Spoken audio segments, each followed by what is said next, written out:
मैंने कहा था ना आपसे, शुरू में ही कह दिया था आपसे कि अगर इसने इस घर में रहना है तो किसी के सामने नहीं आएगी।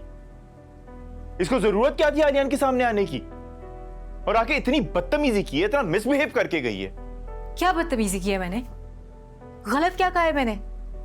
एक सवाल ही तो पूछा था मैंने कि अगर मेरी बारी आप लोग नहीं मान रहे थे तो फिर आप कैसे मान गए हैं सब? याद है ना जब मैंने आहिल का जिक्र किया था तो कैसे तूफान खड़ा कर दिया था आप लोगों ने? हमने तुम्हें शुरू में ही बता दिया था कि वो लड़का ठीक नहीं है, वार्न किया था तुम्हें, तुम नहीं मानी। कैसे मानती भाई?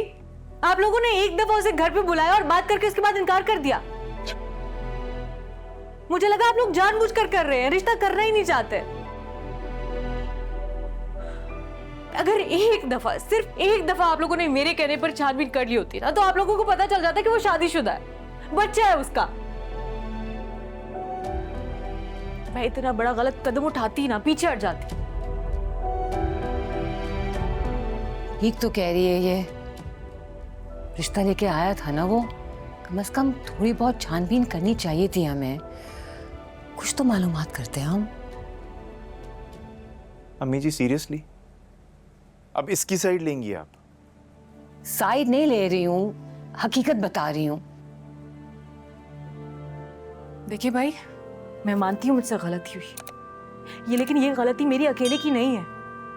या जो कुछ भी मेरे साथ हो रहा है ना, इसकी जिम्मेदारी आप लोगों पर भी आयद होती है। आप लोगों ने उसे मेरी जिद बना दिया था, उसी जिद में आके मैंने ये कदम उठाया। अब देखें, उधर आलिया ने अकेले फैसला किया तहसीन आपा की शादी करने का, बाहर, खानदान से बाहर। वो खानदान और पूरी बरादरी के सामने खड़ा हो गया, सिर्फ और सिर्फ अपनी बहन की खुशियों के लिए।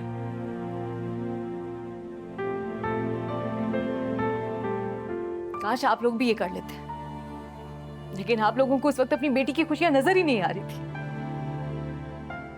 सिर्फ खानदान नजर आ रहा था। खानदान की साइड ली आप लोगों ने।